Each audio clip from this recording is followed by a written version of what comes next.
Disclaimer, the following Boundless PodTrap episode contains strong opinions that some listeners may and will find offensive. If you cannot accept or respect others with a differing opinion from yours, then fuck off.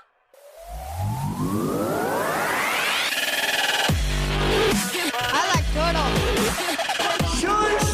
Oh, righty. Let me see your war face. Now, y'all ain't planning on fucking these chickens, are you? Picture it. Sicily, 1920. Aren't we fucking funny? Streaming from the Midwest, right in the middle of the U.S. From Omaha, Nebraska, you're listening to the Boundless PodTrap, your entertainment podcast, where we touch on all topics, from the crazy and absurd to the sacred and profane, and even the useless and unnecessary. The Boundless PodTrap knows no bounds. And now, here are your hosts.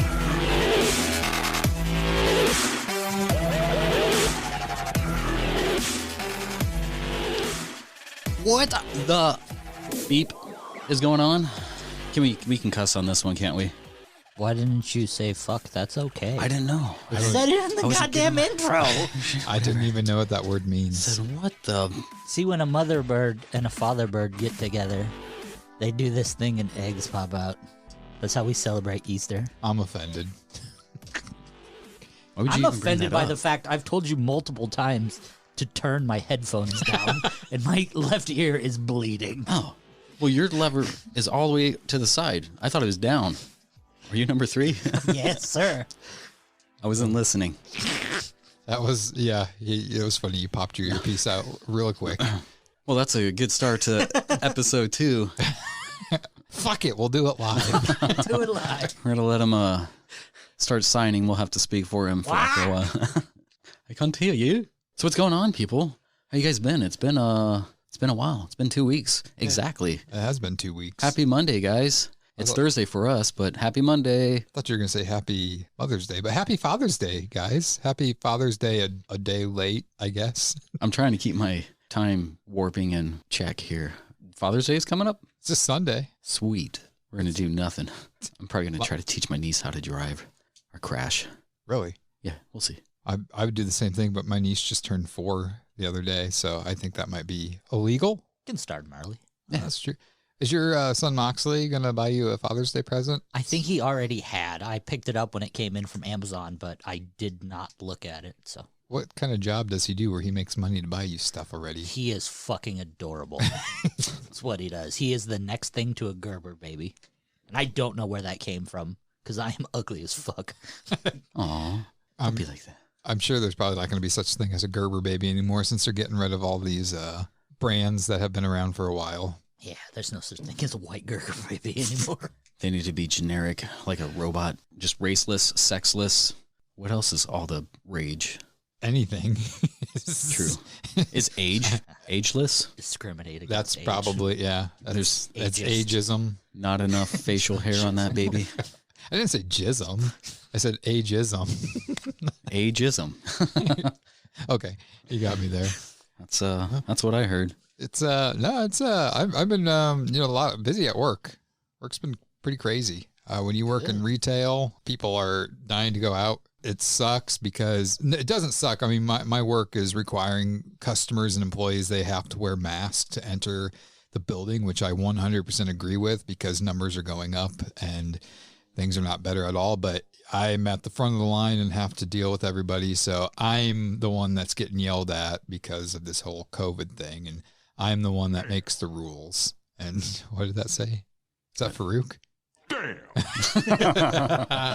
Thanks, Farouk. But yeah, it makes for long days. I mean, there are a lot of nice customers, but for every 99 nice customers, there's one customer that just has to tell you off, and it ruins your day. Isn't it amazing that one asshole can ruin an amazing day? Absolutely. It's because, and that, I mean, that's, part of the thing, like the news focuses more on the negatives in the world and not so much the positives, because people really don't care about the positives. No. But it's just like, yeah, you focus on the negatives, and I try not to do it, but some of the things these people say, I'm like, wow, like I would never in a million years go to a retail store and cuss out a cashier for problems in this world. Is it really that bad? Oh yeah, there's. I mean, like, what are they bitching you about to you? I have a lot of people tell me that this store is fucking stupid because this whole COVID thing is made up, and it's just like, I've been telling them, like, yeah, tell that to my friend's father who got it, and tell it to my other friend who lost their father and mother because they had COVID. That's a coincidence. My dad got it. Yeah, I mean, it's real. Like, that's what I don't understand. That's it's so just strange. like My friend's dad got it too. But it's to me, it's like, if you're in that much denial that this virus is made up, then you need to just walk into oncoming traffic because you are an issue in this world. And I've had a few people I've talked to at my work who are like, man, it's been this long. We might as well just go without the masks. I'm like, but that's still kind of protecting. Do people look at the numbers? Say, the masks aren't to protect you. The masks are to protect me from you. Yeah, that too. Or if you have it, you can't spread it as available. I mean, without a blockage. I had an old lady tell me, because I had a cotton mask. You guys saw the picture of me with the bearded mask. It looks like it was made for me. And she's just like, is that made of cotton? And I was just like, yes, it is. And she's like, that's what bed sheets are made out of. And she's just like, she said something along the lines of like, when you fart, it seeps through. And I'm like, what? And she's like, that same exact comment a couple of weeks ago on the, Now the Final Word. Yeah. So she's like basically saying that when I'm talking through my mask, I'm farting out of my mouth and it's going through your mouth. It's not the same thing. Yeah. Well, so this when you like fart, 80. you're not like getting fecal matter on people. It's in your cotton, in your undies. Well, she has this whole theory that we're basically wearing bed sheets on our face, and I don't know how the fart got into the whole topic. Isn't that why we're in another big protest and wars right now? Because there's some douchebags wearing bed sheets on their heads too. It's like, this is an Egyptian 1,000 count thread. Those are the biggest douchebags. Yeah. So yeah, anyways, that's my situation right now with work, is just dealing with. I've had a few customers I've had to deal with in the last like few weeks. So one of my biggest, I was going to say queaves, qualms and peeves together are queaves. Queeves. Yeah. So it's like when somebody receives a package or something that's not theirs and I have to retrieve it, and not even 20 minutes later, which just happened the other day, I'm knocking on the door and I'm like, hey, was there a package that was put in your box by accident? And they're like, yeah, I opened it because I thought it was mine. It's like, no, the fuck you didn't. So you saw the name and you wanted to know what's in the package. Can I just pause you for a second? Did you just say a package put in your box? Yes. Okay. I'm all caught up. Yeah. Stop it, Lonnie. Well, Quit eating those Doritos. I was going to switch gears. I've also had my in-laws in town, and they were staying at my cradle. It's a cradle because it rocks, not a crib. Do you have a cricket sound effect on that? Or like the Roadrunner sound of him falling. Boring! That works too. Yeah, how long were they there for? Oh, they came in last Thursday. Today is Monday for you guys, but it's Thursday for us guys. You guys as in the listeners, us guys as in the hostesses. Hostesses, that sounds good right now.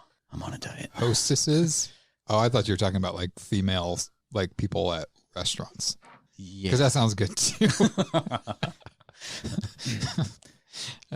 So yeah, they were in town. They took up my little entertainment area. So researching things for this podcast or which, I mean, we've have a few things lined up here in the next 20 minutes to hour or so. So stay tuned. So you had to research in the middle of the night when they're sleeping in your underwear down there? Well, that's the only way I research. In the underwear, just sitting on his leg. He's not wearing them. Oh, I know. My father-in-law's like, God damn it. Whacking off of my shirt. Your father-in-law is the guy from King of the Hill. What's his Frank Hill? Is that his name? Hank. Hank. Damn it, Bobby. That's what it sounds like. Whacking him on the shit. That's the Beavis and Butthead neighbor. Damn it, Beavis and Butthead. Do you like your in-laws? Yeah, they're like, I have to reference a Mitch Hedberg joke. That's a lot of no. That's a lot. They're of like sidestep that. They're like pancakes. They're all exciting at first, but by the end, you're kind of sick. Nah, I can't say I'm sick of it. Wow. It's like, so my my father-in-law, he's I mean, he weighs heavy on the sarcasm, like all, which is like a good sense of humor and stuff. But it's like, dude, all right, no, and like he'll agree with you, but he'll make it so it's like a disagreement. Like he always wants to try to start an argument. I'm like, dude, we're saying the same thing. He's like, no, you're saying this. I'm like, no, this is. It's like I try to draw like a logical conclusion. And he's like, nope, that's not what you said. I'm like, that's exactly what I said. Rewind it back. Sounds to me like he didn't want you to marry his daughter. I'm just kidding. Yeah, probably. And then my mother-in-law, I'll go to work for the day and then I'll come back and my kitchen's like rearranged. I'm like, where the fuck is the, the soy sauce? She's like, oh, I put it in the cabinet over there. What? Is that really how she sounds? Well, she's from the Philippines. So she's like, it's easier to reach. It's over there. But that kind of talking to her daughter. Why you know that? What? Look the what? Why you know doctor? I'm assuming they're never going to listen to this podcast. My father-in-law will probably be like, oh, probably not. He has no need to change his stream of entertainment. It's always got to be like NBC, CNN, whatever. Just watch the news. Skinamax. Yeah, I don't know if he's. I think. Is that still a thing? Skinamax? Yeah. I mean, like. Was that even a thing or was that made up? I don't know. I was never. I think it was just anything past 10 o'clock. Because I was never. Is that what we referenced it or was that the title? Because I remember always saying Skinamax, but I don't think I've ever saw it. I don't think it was like a certified title. It was a running thing. Like how it's not technically called Target. We just call it Target. That's how it's spelled. I've never called it Target. Because you can afford to shop there. It's not really. I buy like $5 DVDs there. That's it. Buy music. See, albums. He didn't say DVD. He said DVDs, which with an S. instantly Yeah, you can buy multiples. Oh, look at you with the big money. Look at you. Big money. I've got a big collection, ladies. All right, I think we've offended enough people in this segment. What do we got up? We're just getting started. What do we got up first, fellas? Well, all right, pick either one or two. One of two things. I have a bag here with some stuff, or we have a topic that we can move into. I thought we were doing the... Hold on. One or two? We got to go with number 2. You too? Sure. All right. Well, because if you were going to pick this, the same one, we all have to agree to do the same thing. So number 1 was going to be in-home quasi-castration, but 2 was going to be a different topic that we probably researched on. So cool. So we can save the quasi-castration, just half a ball. Like Paco? Like Paco. After his little incident.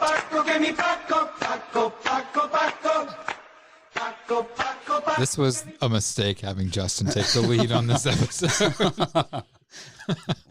What? He's got a lot of freaking sound effects on his phone. He's got some energy tonight. He does. That's good. He's not sleeping like last time. Worked all day. I thought he'd be all tied up. So what's 2? What is 2? 2 is our new segment that we're going to move into. This is episode 2. Fucking everything's new.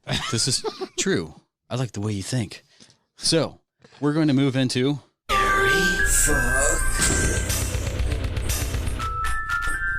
Marry, Fuck, Kill. There we go. That was probably screeching loud. That was. We're sorry for everybody that can't hear us right now. We're going to wait for your hearing to get back to normal. It's Fuck, Marry, Kill. Try the Marry, fuck. There you go. It's not. You can hear it when it's not so loud.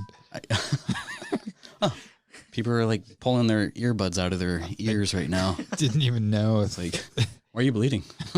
All right, Marry, Fuck, Kill. That sounds interesting. Well, since you picked it, go ahead and don't put this on me. So explain to those that wouldn't quite understand what Marry, Fuck, Kill is. Marry, Fuck, Kill is, I don't even know how to play the game. Do I need to explain it? One person that you want to marry and then fucking kill. So basically, we're each going to pick 3 people. Oh, that's how it.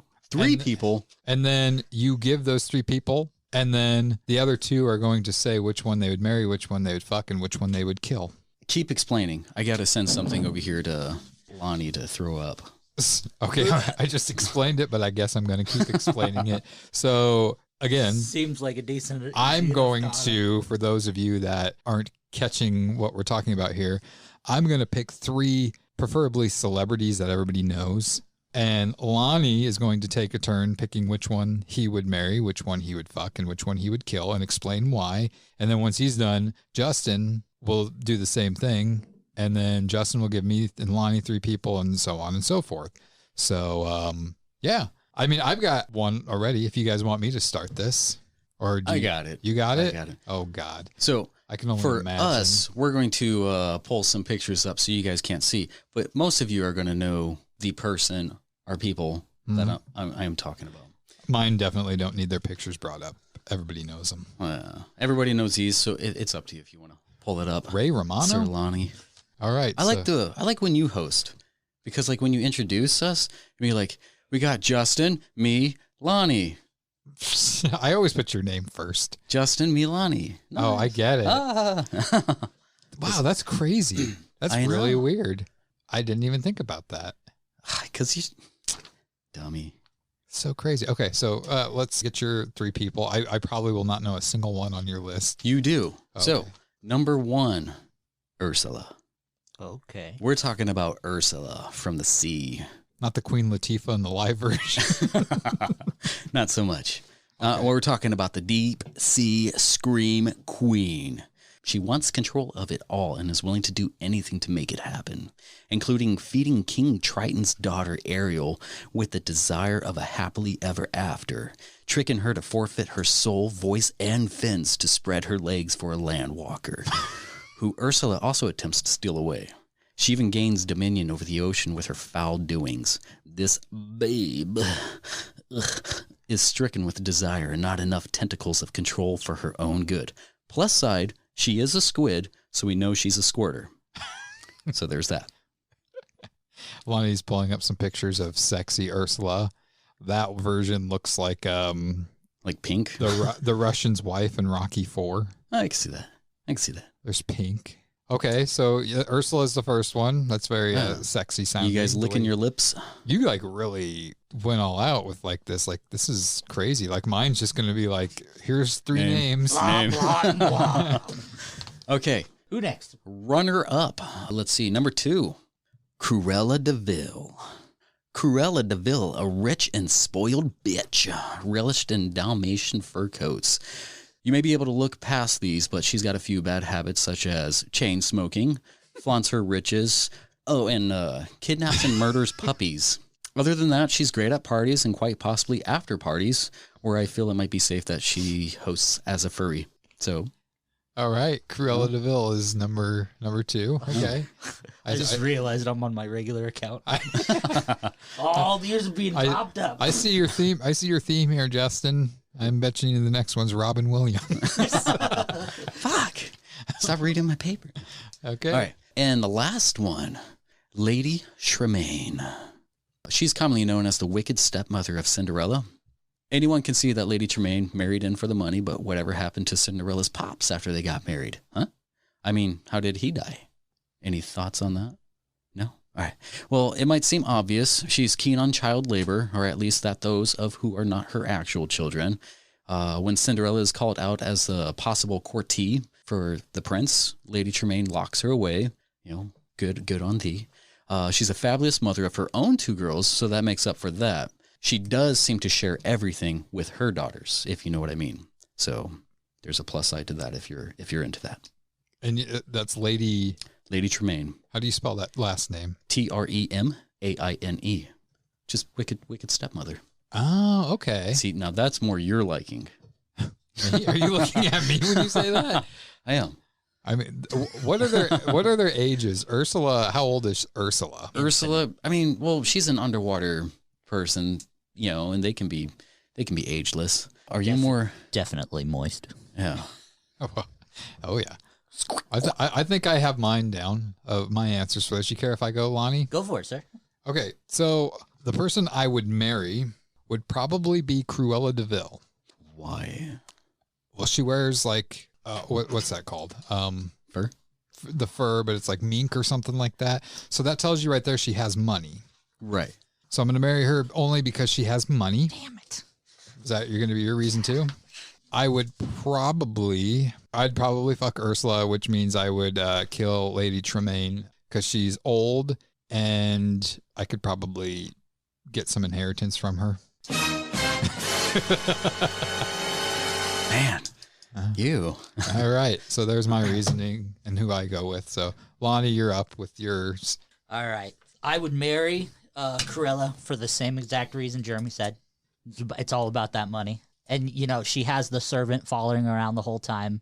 She's driving in the fancy car. As in, like, oh, okay, yeah, okay. I would fuck Lady Tremaine because she's so loyal with those daughters. They'll do anything for you. So there's a really good chance. That's probably a package deal. Yeah. So there's a really good chance for a 4G. Yeah. Bastard. Yeah. Good one. Yeah. That's good. And I would kill Ursula because that leads into aerial sex. When you kill off Mom, who is a villain, you can go up the daughter and be like, hey, you know, you owe me now. You can do that to any one of them. You actually, if you do that to the one you picked to married, you have 101 chances. You could fuck Flounder. But you could kill Cruella de Vil and fuck her male servant too. He probably hates working for her, so he'd probably pay you somehow. I mean, you're married to her. He's your servant too. So basically, you're only using these ladies to get to younger, like, family members of theirs. Haven't you ever watched porn? Riches? I never saw Skinamax. That's what this is all about. Okay. All right. So that was interesting. I didn't think you were going to go that route with cartoons. Why do you? I thought you were going to do like Bruce Lee and. Why would I make you fuck Bruce Lee? Who doesn't want to fuck Bruce Lee? Me. Yeah. Hey, real quick. What's Bruce Lee's favorite drink? What? All right. All right, Lonnie, do you want me to go next? It's up to you, pal. Who's lining up? Okay, Jeremy. I'll go next. Journey, you're lining up. Go.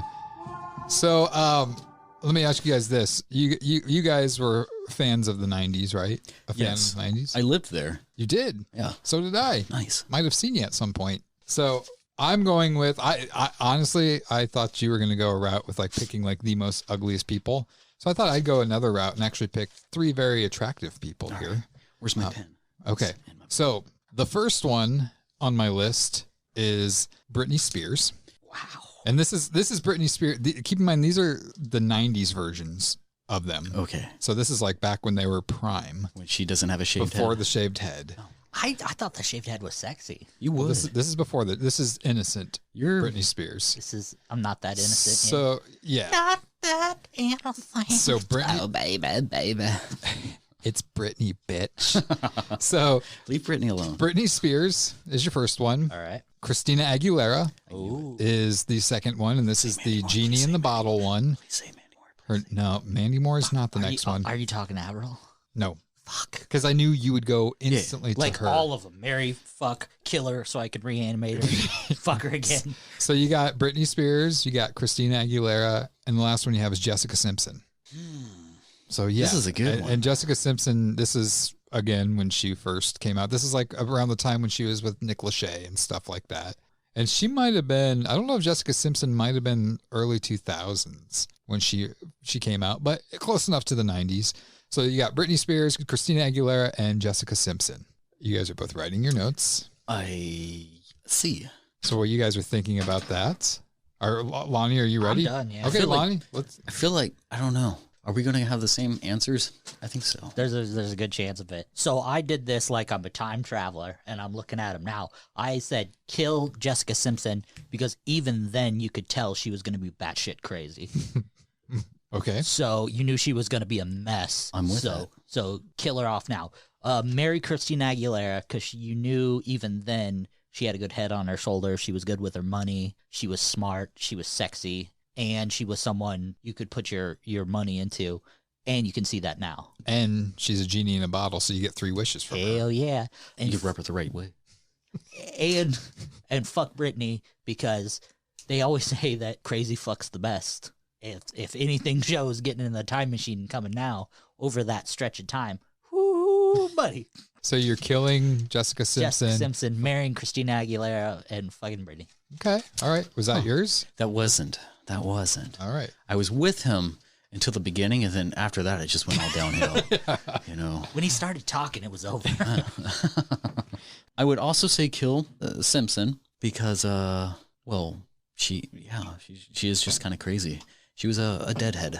I think there was a lot of acting, though. I don't think she was as stupid as she led everybody. I also believe some of her strategic decisions further on were accidental. So that was probably just people, speaking in her ear to she had some stuff. She had a lot of good people in her camp. And then, I mean, like... Still look what it got her. Look at Ashley Simpson, and both of them were quite the handful. I would say fuck Christina Aguilera because she has a little bit more spice to her. I guess if we're going off of the 90s, I can't really pull the whole, like the crazy music video in to factor this, but... Oh, I've pulled a lot to the crazy music video. You too. Oh, I forgot to tell you guys, Christina Aguilera is a listener of the Boundless PodTrap. Thanks for listening. Thank you. I would totally... Being a fan. I'm a big fan, too. And then I would marry Britney Spears because she seems a little bit more loyal. Look how much of a douchebag Kevin Federline? I don't know. He was like, he just pretty much smacked her around and she stayed with him. So she's loyal. But no, I don't know about that. I want to say she probably had more money. She smacked around Justin Timberlake. Oh yeah, that's true. That's what Cry Me a River is about. That he did. It's about her. All right, very interesting, guys. Sorry, Jessica Simpson. Nobody likes you, I guess. It's not your fault. All right, Lonnie. So I've got 5. So you guys have to pick between 1 through 5, and it has to be a group decision. We can like add things on, like marry, fuck, kill, revive. Let's do that. No, like I have 5 groups of 3. All right. Oh, well, it's should we go that one? Hey, 3's good. 3. We'll go. Hold on. 3. Is there a range? What do you mean a range? Like for animated to music to whatever? Are they like themed in any way? They're all themed. The 3 of them are all congruent to each other. Let's go 3 because if this is going to be a thing that we do every now and then, I mean, we'll have plenty of opportunities to go to his other one. So let's start 3 right in the middle. 3 is a good number. 3. All right. So we have Elvira. Oh, goodness gracious. What are you doing to me? We got Rhonda Shear from USA's Up All Night. And we got Nina Blackwood. An MTV. Pull a picture of her up. I don't know. I know her voice is like she's smoked for 80 years. And we got Nina Blackwood. I'm familiar with Elvira. I'm not too familiar with the other 2. I thought you were going to go with Delilah. Oh, okay, wow. Okay. Yeah, she's changed. Yeah. She was a MTV DJ or VJ in the 80s. Looking at these pictures, was she the inspiration behind Troll Dolls? All right. Wow. I'm going to have to think on this one. The first 2, whew, man. What was the other one? USA Up All Night. It was Rhonda Shear. Let me see a picture. I cannot you don't place remember a face. Rhonda Shear? You don't remember? I can't place a face. Dead air. That's good for radio. Well, we're watching Lonnie type. I'm thinking here because he only types with one finger each. Andy grabbed it. Oh shit, that was the wrong. Now with Elvira, we're as Elvira, not it's not as okay. As not as Cassandra. Nope. I mean, even though they both have the same boobies, they have the same boobies, just different color hair and some makeup. All right, I think I have mine. Yeah, Rhonda Shear. She was hot, man. She still is. If that's a picture of her now, man, what is she doing there? Sorry, folks. This is you can't see what we're looking at here. Okay. Well, Justin, you think on yours. I have mine ready. Go for it. All right, go for it. All right. So I'm going to start with kill. I would kill Nina Blackwood because I don't think she is as attractive as the other 2. And I believe she's a smoker. Heartless. Well, no, listen to her voice. She's got to be a smoker. And I don't want to be with somebody that's a smoker. No, you get in their car and it smells like an ashtray. You kiss them, it tastes like an ashtray. Not doing it. So Nina Blackwood, I'm sorry. I'll still listen to you on the radio, but I'm not going to marry or fuck you. Well, I'm going to fuck you kind of because you're going to be killed. So, so I would kill Nina Blackwood. Now these next 2 between Elvira and Rhonda Shear were a hard one. Literally. I did switch it. I am going to, exactly. I am going to marry Elvira because I am big into the horror genre. And it would be fun to be married to somebody like that because we would live together. I would be able to decorate the house and like horror themed things, Halloween things. And she would probably bring it on because she loves that stuff too. And I still get to play with those boobies. So I would marry Elvira and I would fuck Rhonda Shear because come on. I mean, look at her. She's been around the block a few times. She knows what she's doing. So yeah, and she's going to keep me up all night. So those are mine. Was that the theme you were thinking of? Like, Yeah. up all night? Like, Well, like the theme with that was just female theme show hosts. late night? Not even late night, just like women hosts. Nice. Well, What do you got, big fella? mine actually match yours. Get rid of, what's her name? The VJ, Nina. Why? Because she just, I don't think I've ever really cared for her. She wasn't really anything like big for me. I mean, she was big for me. Have you seen her hair? That's big. I loved her. I'm surprised you guys hate her so much. She's one of my favorite VJs. Just because I want to kill her doesn't mean I hate her. I had to choose. I love you so much. You I want made you. me. Don't want her no one alive can. anymore. And then I would have to marry Mrs. Rhonda Shear. Or sorry. I would have to fuck Mrs. Rhonda Shear because, well, it's more of a, is it a one-time thing? Not because I want to, just because it's my turn, So Get in line. Yeah. I get her Fridays and Tuesdays. All right. Split custody. Yeah. So you're gonna And then Elvira I would marry because she seems more of the type of person. She's wholesome, Right? Yeah. And I can spend my life with her. I feel like she'd spend a lot of time in the bathroom getting ready. Yeah. It's like, was it 3-foot hair? The little, what is that called? The Beehive? beehive? Yeah.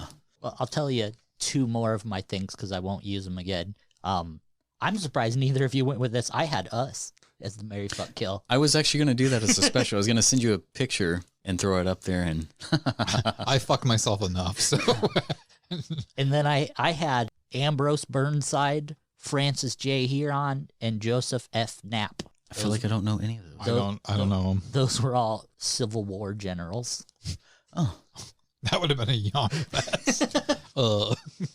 So thanks for not picking those. Yeah, thank you. I'm not going to say the other two because the 'Cause you're other gonna two do are 'em. fucking great. Well, that was great. That was entertaining. that was, Marry, fuck.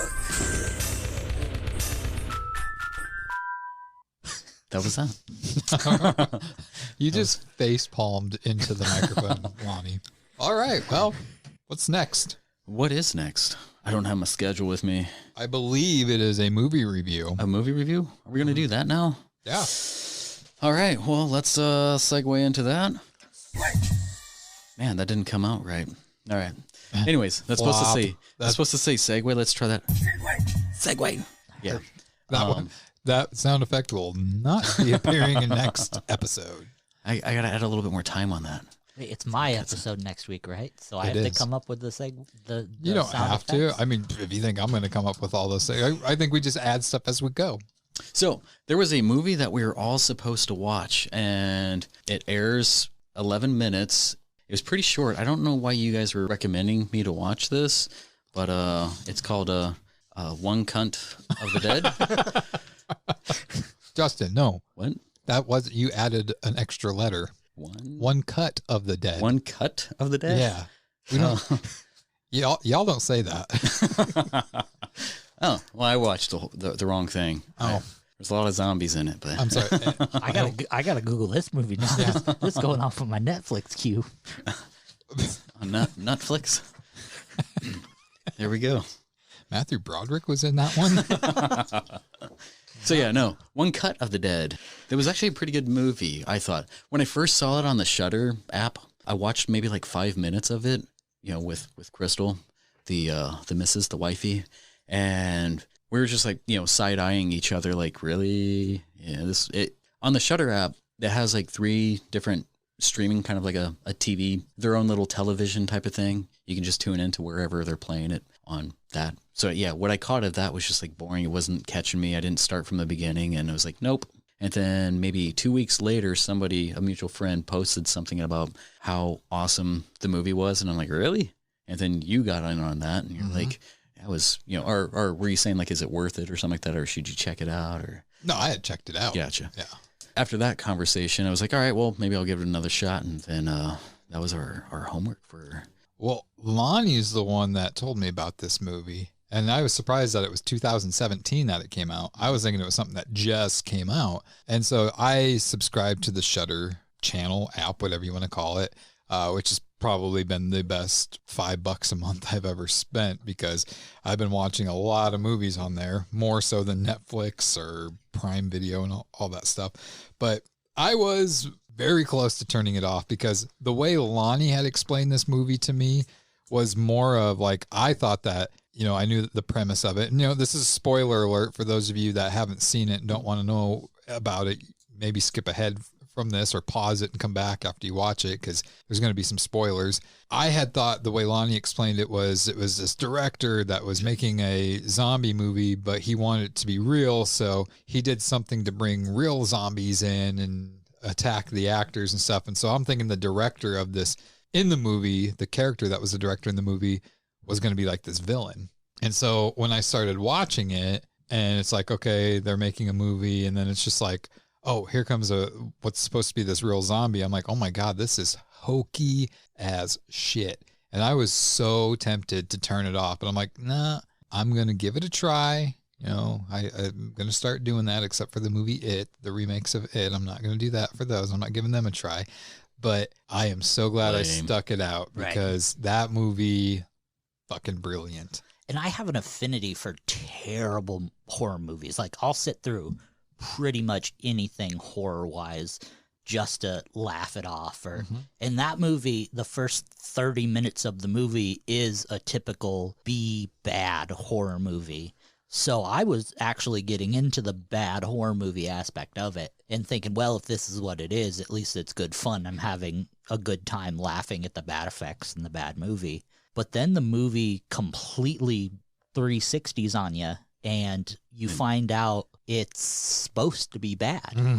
And it turns you around and then fucks you over the couch. Right. You find out the movie, and like Jeremy said, major spoiler, you find out that it's supposed to be a one-cut movie that's on television, and you start learning it from the director's point of view. Like, the movie's basically broke into thirds. The first third is the terrible movie. You're seeing it all. The second third is you meet the director, you meet his family, you see the process of him meeting the cast and kind of learning, you know, what he's up against. And then the last third of the movie is him literally making the movie and all the catastrophes that go along with making a movie. And the behind the scenes of it. Right. But it's the whole one cut of him making the one cut movie. And it's literally from a filmmaker's point of view. And that's why I gave it to Jeremy to watch. It is fucking fantastic. It is. And there's so many little funny quirks that happen. Like, one of the cast members is just piss drunk.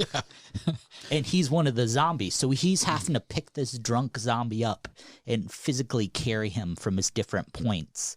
And they're showing it like the first section of the movie, this zombie's like a shambling mess of a zombie, like what you'd imagine a Romero zombie to be. But then you realize he's just pissed drunk in the third section.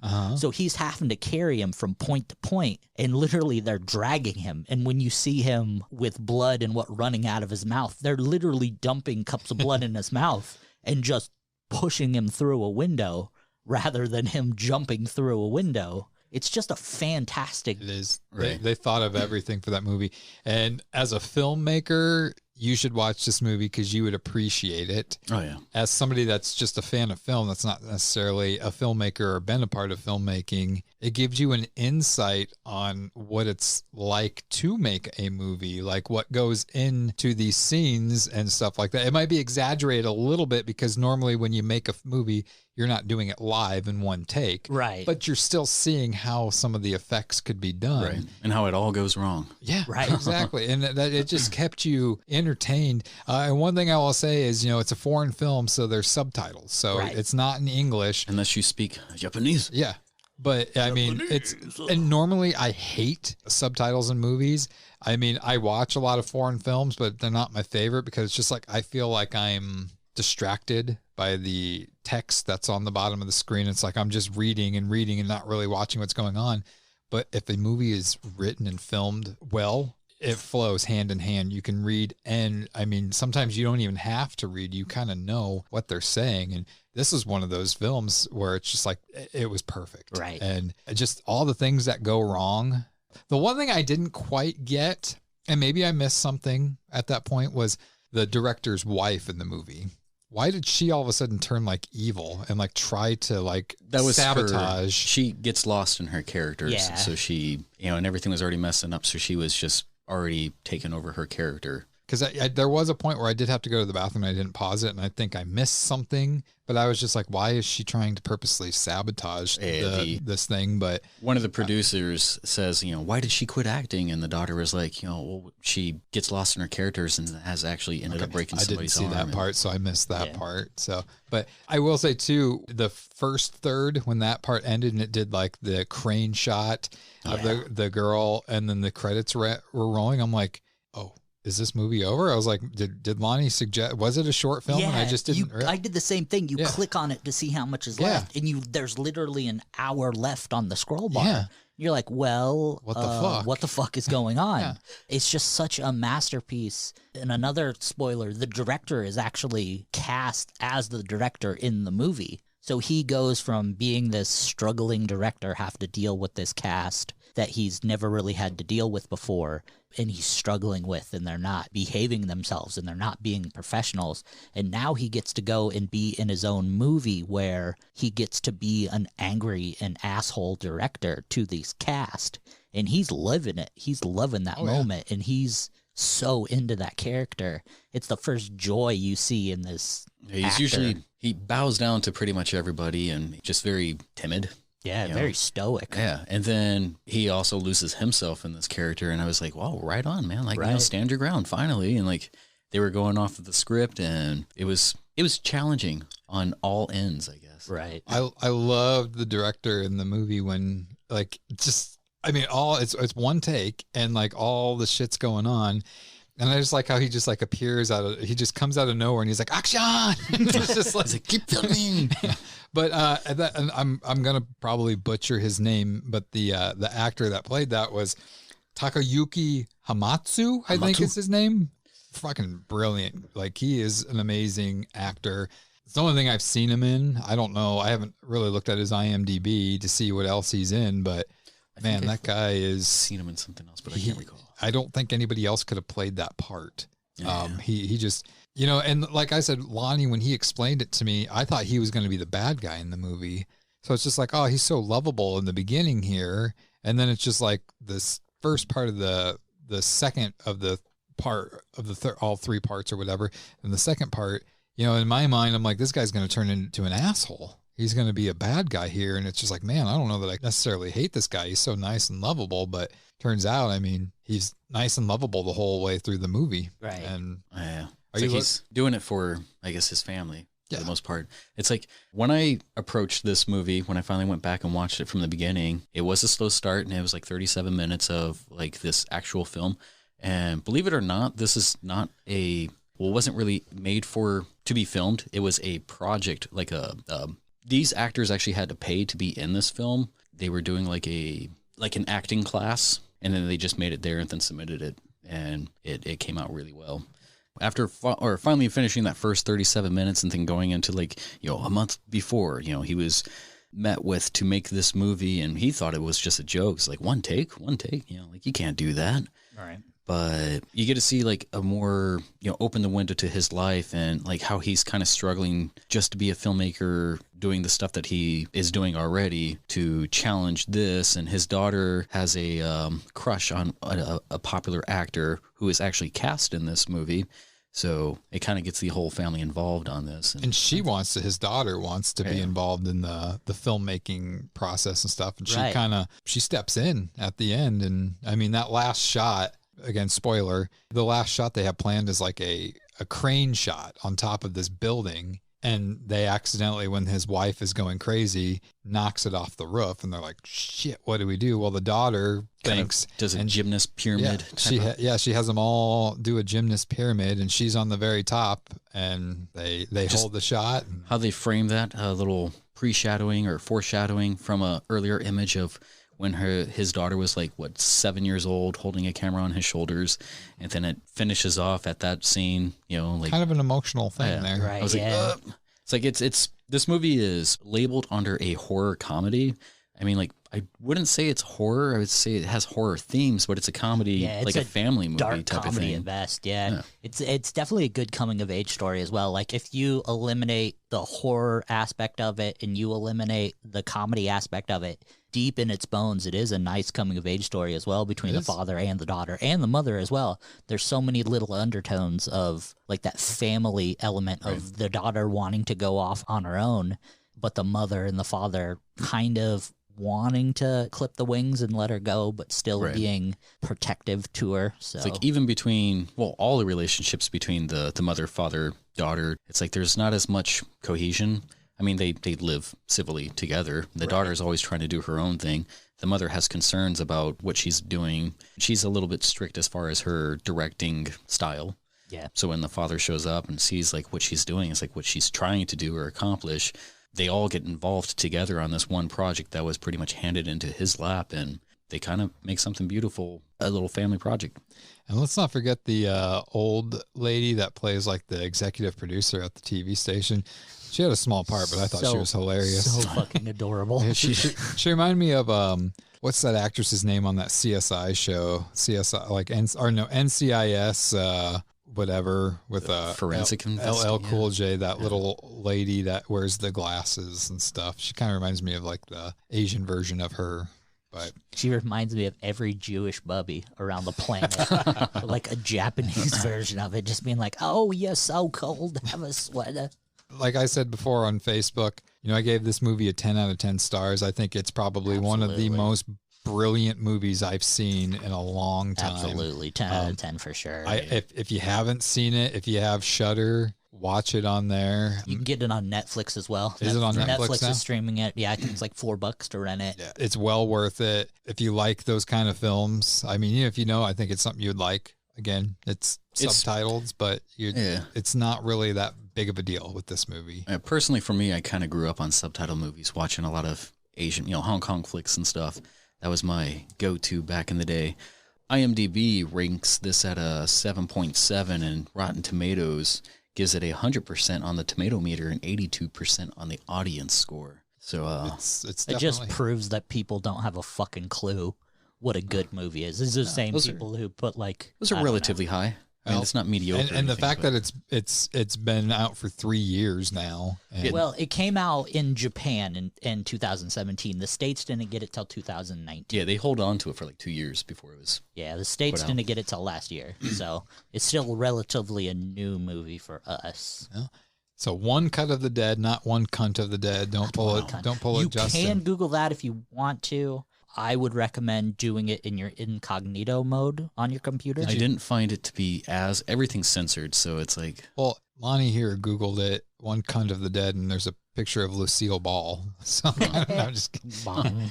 Her and Ricky Ricardo. So yeah, that was a good movie. That's something else that we're going to try to do here is we're going to watch a movie and do movie reviews on this podcast.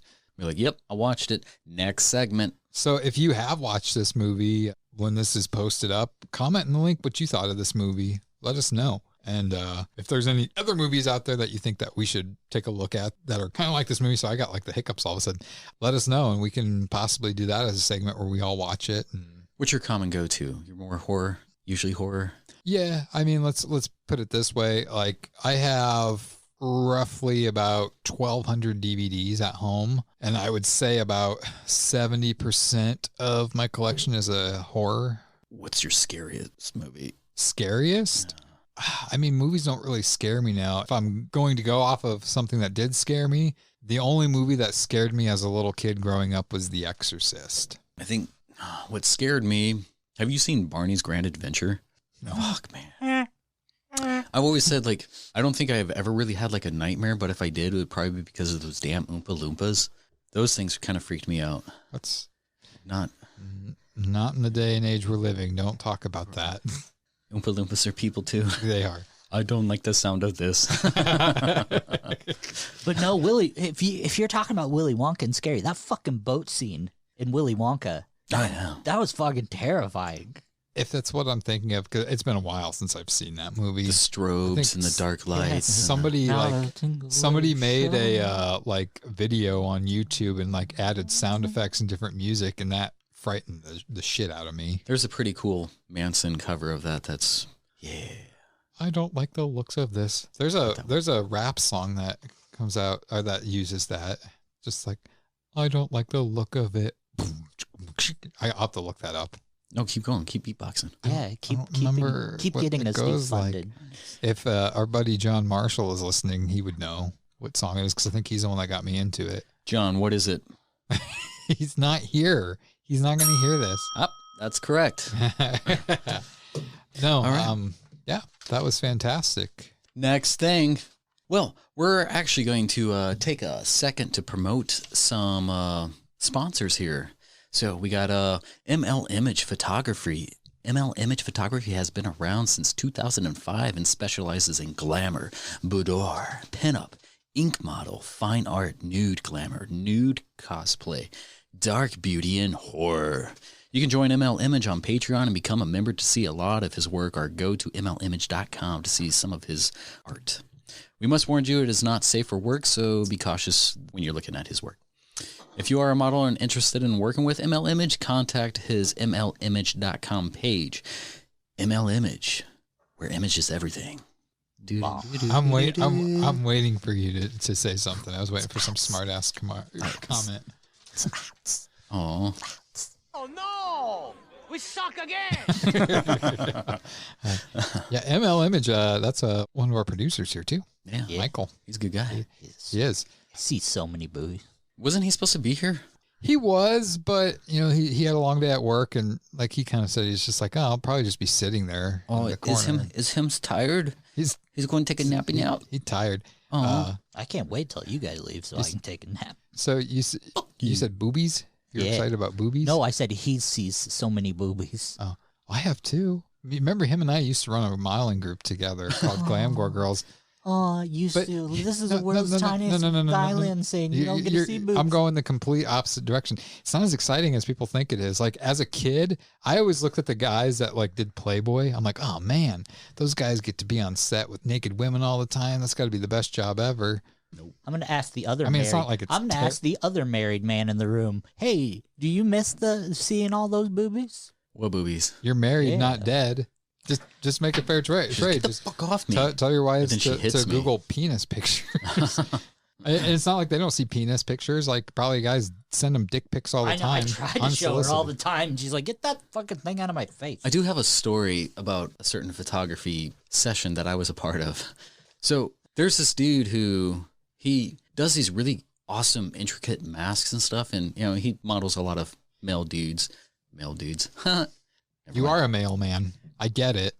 That's not where the joke was. Oh, okay. Sorry. But yeah. So, so I went to his studio and he's like, he wanted it to be like in the... Take your pants off. Yeah, pretty much. So... Oh, I said masks. I meant dick covers. So I'm like, all right, well, fuck it. I'm here. I was actually doing some modeling back in the day at this agency I worked with. And I want to say I found him through there, or he kind of searched some models and stuff like that. But, I went in and saw like his wall where he had like these dudes with these, they're pretty cool paper mache masks. I was like, that's awesome. Well, I guess, let's fuck it up. Let's see what we can do. So, and I've never had anybody say this to me. So it was Take your pants off. No, it was really interesting. Put your pants back on. Ew. But I'm wearing like these boxer briefs with like little, there was from H&M. So they were kind of designer type of situation. So, and I'm wearing like this mask and he's like, all right. And he wants me to like perch on like this stool. So I'm perching and I'm like doing all these movements and stuff that's like very elaborate and breezy and stuff. And, like, and he's like, nice. Keep that on. Man, you got these tits that are, I'm like, tits? I don't think anybody's ever referred to my chest as tits, He's like, you just got this build, you have excellent tits. I'm like, what? This is weird. You just made it weird. Is this guy now in prison? No, actually, I don't know. He was a cool dude. He's on familywatchdog.org right now as a dot. Was he telling you to fluff the whole time? Like, that's a good position, but you need to fluff a little. Can you crouch like a praying mantis? Yeah. Are you Let's okay? do it. Are you okay with shooting nude as he walks out naked? Well, in his defense, you do have nice tits, Justin. Thank you. I didn't want to mention it, but your tits are really great. They're okay. Stop being modest. You grew them yourself. I did. Well, I've never had a guy except for Mike at ML Image take pictures of That's me. who I'm talking about. Then I was correct with my assumptions. No, it wasn't Mike. Mike's cool. They'll never compliment your tits. I know, and that's kind of what I'm waiting for. When I'm over there, I always, do the pectorating pictorials, just bouncing them. I've worked with a lot of photographers in my day, and a lot of them, it's just like I get it that they're in it for the art, but a lot of them are in it because it's like, this is my excuse. I have a camera and lights, and I can get girls to pose naked for me. I never get that vibe from Michael. I think he's very professional with what he does. And I mean, we're all human. We all like the female body here in this room. I'm not speaking for everybody. Most of us.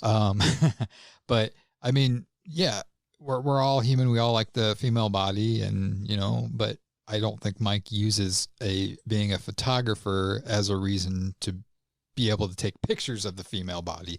That's just what he excels at. That's what he's very good. And I mean, he was getting into nature photography too. So he's got an eye for things. So he doesn't just drop the lens cap and be like, "Hey, bitch."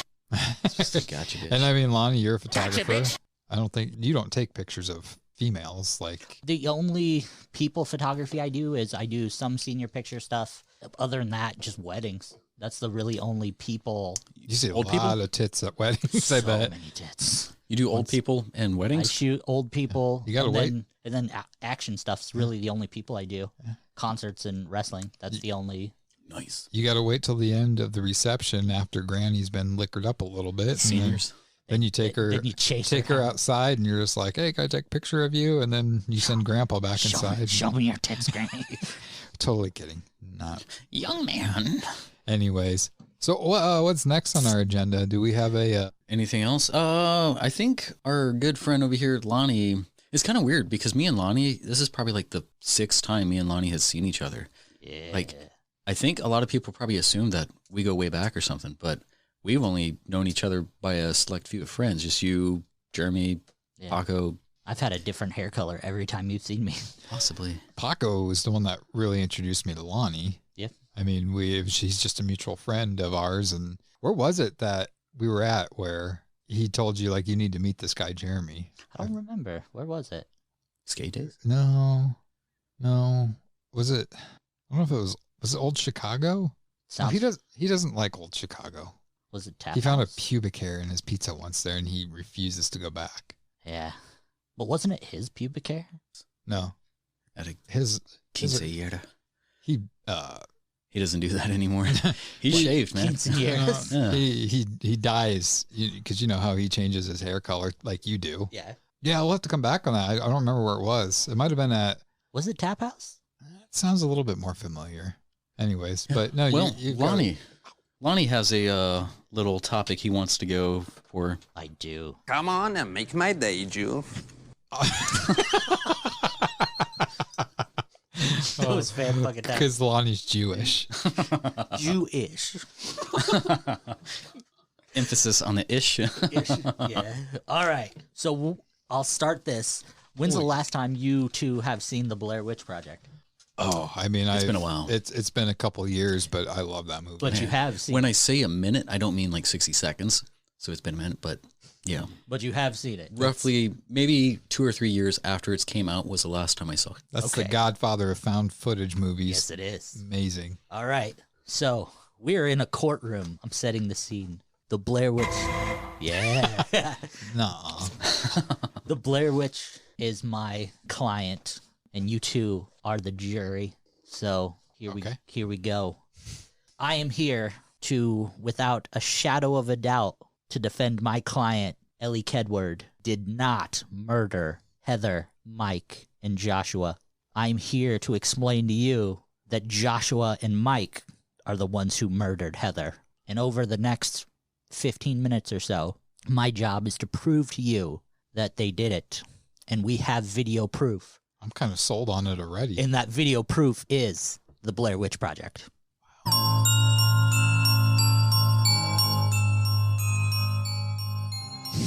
So I'm going to go through all the facts. This all comes from the Blair Witch Project and Heather's journal, which is in the information from the Blair Witch Project as well.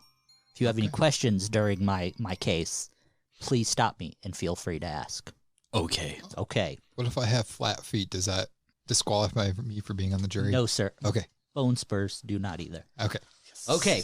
So the film focuses on the three main characters: Heather, the narrator and director; Joshua, the cameraman; and Mike, the sound technician.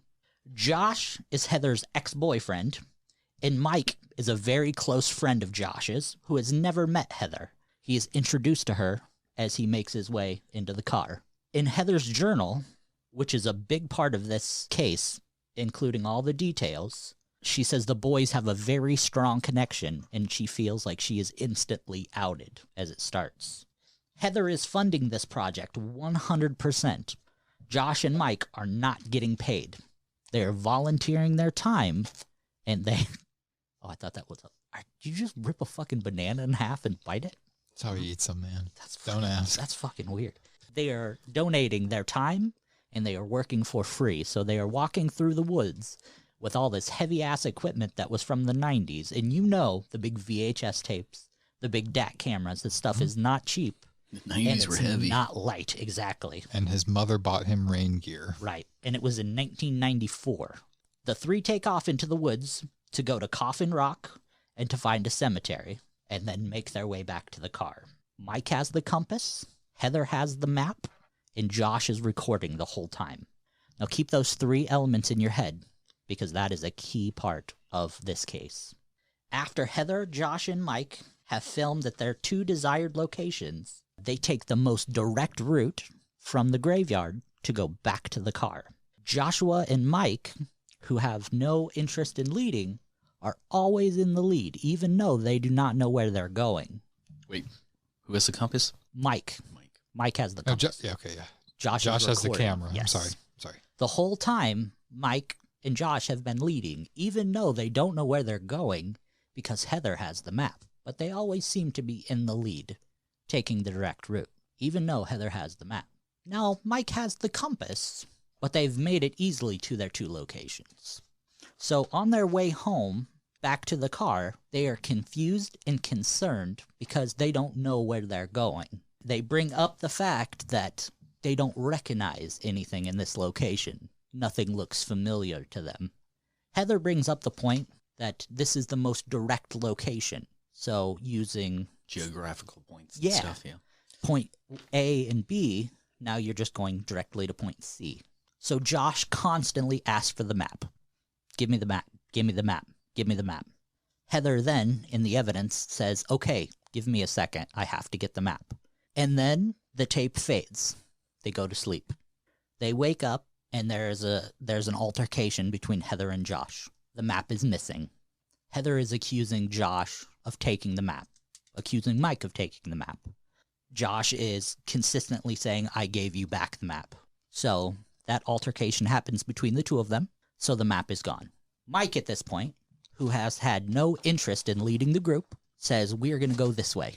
We've been traveling this way. We're going to continue going this way.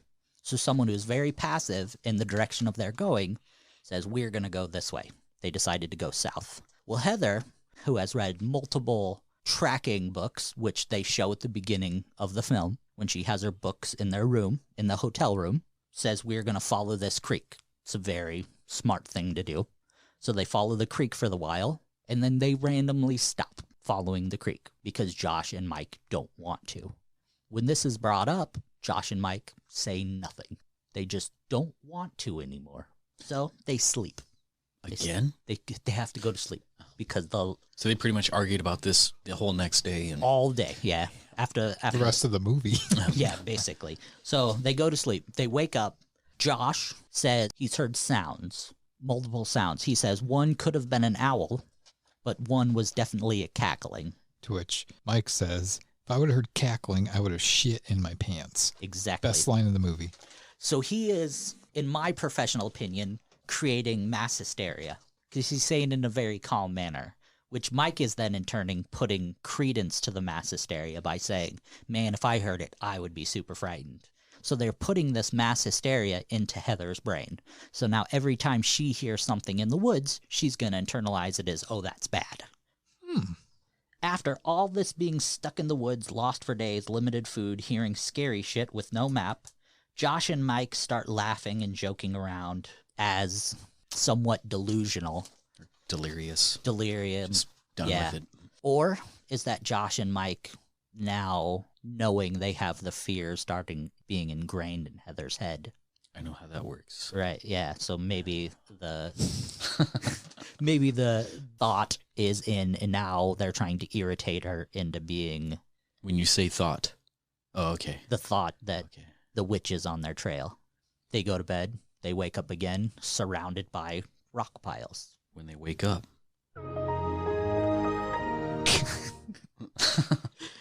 They're surrounded by rock piles. Well, I'm trying to convince you that it was Josh and Mike who killed Heather. Well, at this point, you must be thinking, well, how is all this paranormal shit happening if it's the two guys who are killing Heather? That's exactly what I was just going to ask. Well, earlier in the movie, the very first night, Heather claims she sleeps like a rock. Like a rock! So it's very feasible that someone can walk out of the tent and make rock piles. It's very feasible that a human being is able to walk out of a tent and disappear. Can I ask a question? Yes, you can. How do you explain when all three of them are in the tent and you hear kids outside laughing and giggling and then the tent starts shaking uncontrollably? What is Mike's job that I explained at the beginning of this article? To get sound? He is a sound engineer. So how feasible is it that Josh could plant speakers in the woods? Okay, that gets the kids laughing, but the tent shaking, how do you get this tent to shake? Who do you see in that shot when the tent is shaking? Mike's in it, and Josh Heather. is not in that scene. Josh is already gone at that point. He's no, he's not. Isn't he? He's got the camera. Heather has the camera. No, because when they're running away, Heather and Mike are in front. Oh, you're right. No, that's not, because Heather's screaming, "What the fuck?" Because in the making of that scene, one of the directors is wearing only long johns, who's not supposed to be there. But Josh is not missing at that point. I can 100% tell you he is still there. He may not be on camera, but he's still in the tent with them. All right. I'm just asking second questions. compartment in the tent where he's trying to get dressed and it's shaking everything. That's probably what That's just my happens. question. The jerking. There's a logical okay. resolution. Go for this, on. like That I cannot explain. I can explain the children, but I can't explain the And shaking. yeah, that very well could be that Mike had some sound effects speakers. So, okay. So after a couple days of walking, 11 hours of walking south, they make a large circle and they end back in the same spot where Heather demands to see the compass. And who freaks out once Heather has the compass? Mike. So at this point, the boys are back in control. Mike has admitted to losing the map, but how did Mike get the map? he went in her the first time because she gave it to him the first time and then he said he gave it back. He gave the map to Josh. Mike is the one who said he kicked the map into the creek.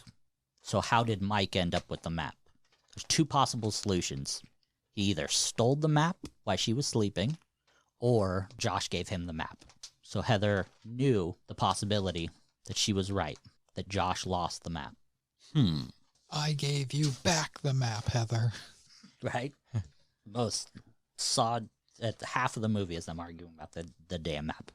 Now the only way to get around is the compass, which Heather yells, "Give me the compass." That's a 5-minute argument where Mike takes the compass. Now it's back in control of the boys.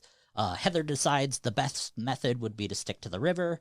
The boys decide that's not going to happen. Those are stupid boys. Yeah. That just proves how much smarter girls are. Right. The boys. Are we pandering yet? Suck up. Yes, suck. It's Father's Day. They have to pander to us. We talked about all the creepy shit, the paranormal shit. So Josh goes missing, just disappears out of the tent. How would that happen? Poof. We know, like we said, Heather sleeps like a rock. And Mike could easily just let him go. A couple days go by of Mike trying to be the good guy and Heather being scared. He's continuing to put that mass hysteria into Heather. He's still hearing all the sounds, hearing the stuff Mike's hanging back, kind of letting Heather take the lead, kind of still filling her head with fear. A couple days go by of this. They wake up and find the bundle. What's in the bundle? Clothes, blood, and teeth that are supposedly supposed to be Josh's. You don't know. There's never an explanation of who they are.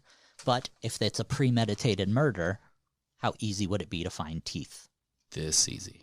I know you can buy them off of the Wish app. Right? Any color teeth you want. Just expect a year for them to arrive. Right. All right. So now it's time to look at the most damning piece of evidence, if I do not have you convinced right now, is the ending. Oops. Do you have any questions before I get to the ending? Is this going to take long? I don't. I'm intrigued about this ending here. Yeah, let's do this. Okay.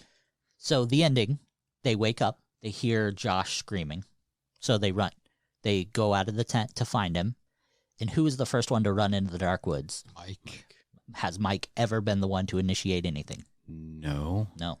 He's always been the passive one. It's always been Heather to lead everything. So Mike is the first one to go running into the woods. Who finds the murder cabin?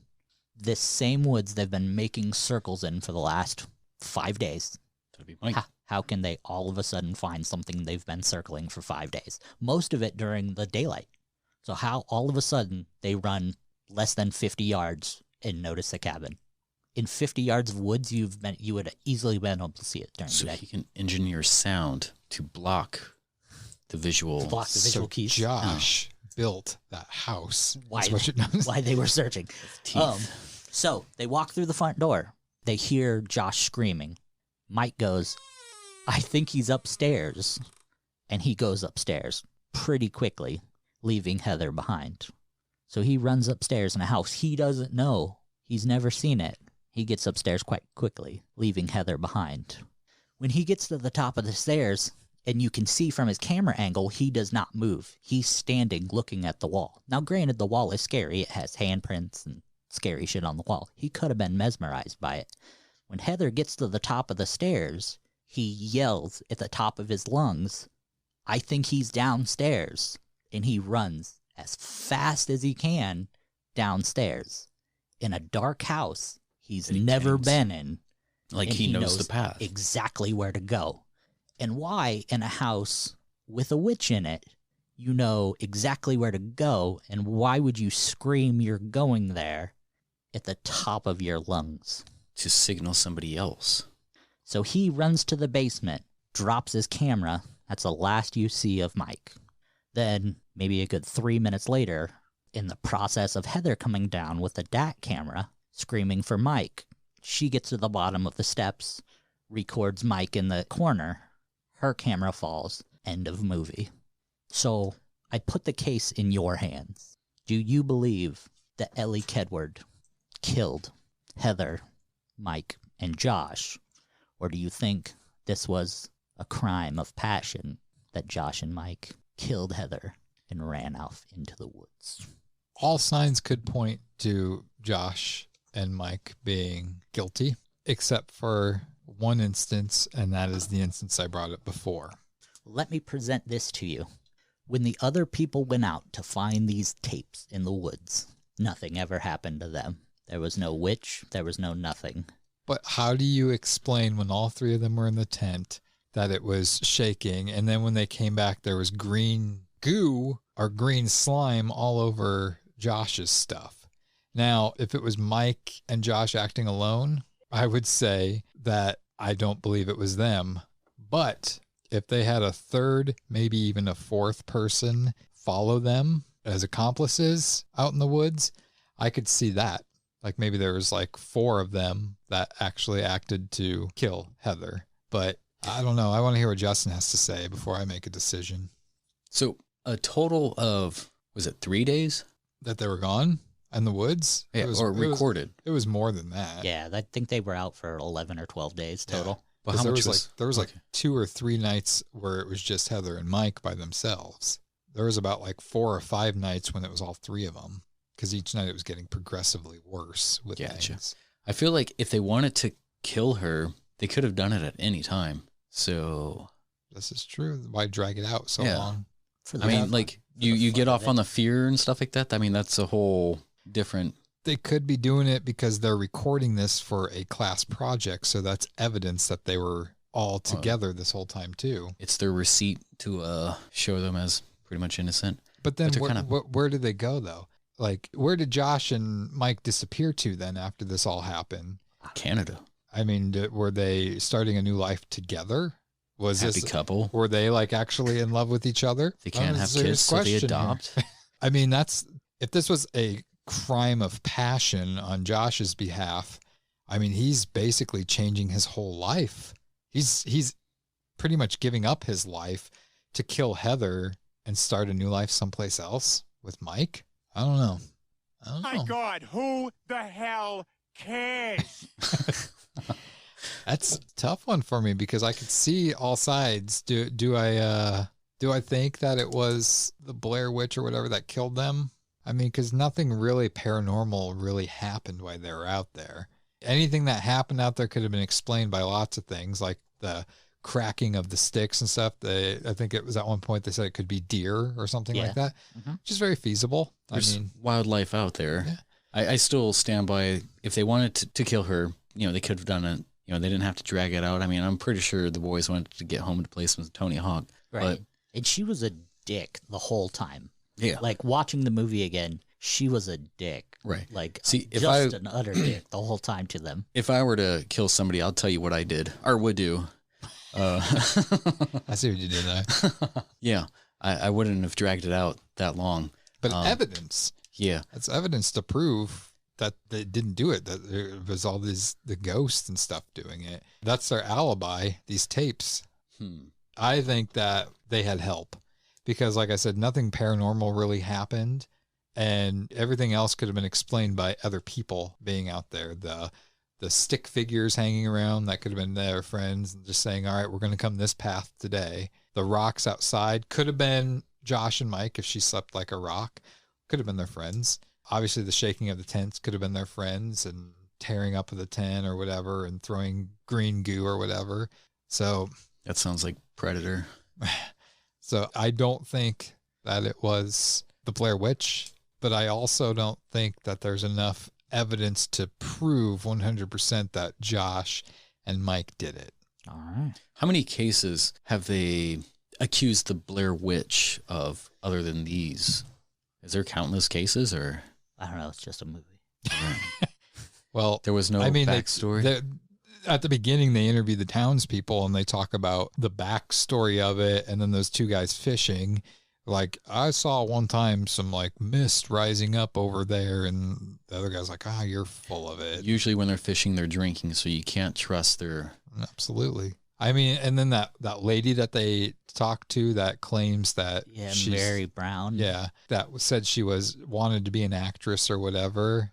I mean, they found the most gullible, hokey people they possibly could. Well, it's a sheltered town that they'll believe anything, right? True. Nice. I mean, maybe you could look at it this way too. Maybe there's another thing. Maybe Heather was in control this whole time. Maybe she got them, Josh and Michael, killed. And what rhymes with bitch? Lilo and Stitch. Rich. I don't know, man. So I said my verdict. I can't say guilty. There's not enough evidence for me, at least, to convict Mike and Josh. Everything that's recorded on film doesn't place guilt on them.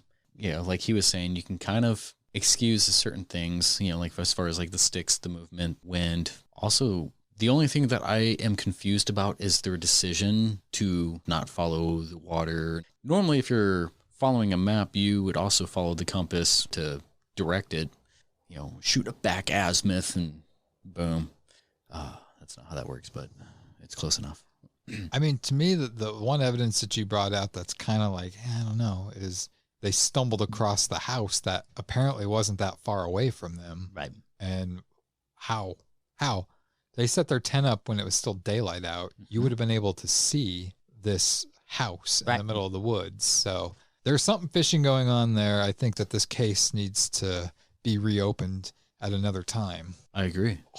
Reopen it. Sorry, I got like the biggest Charlie horse in my calf muscle right now, or my thigh. That was very interesting, Lonnie. I really like that. That was fun. I like that. Did you come up with that on your own? I've seen people talking about it, but not going that in depth with it.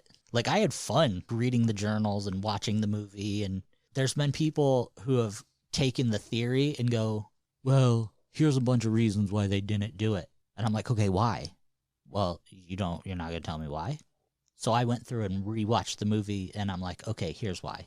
And I took all the things and tried to write it down why. And I just had fun with it. I had like 10 pages worth of notes, and I was like, well, in this part of the journal, she says this. Like she said, they never let me fall asleep last. They always have me fall asleep first. What does this mean? I've never read the journals. It's just from one of those, like, if you just Google Heather's journals, Blair Witch, it's like 36 pages worth of journal. Huh. What do you, the listeners, think about this? What is your theory, your verdict on this?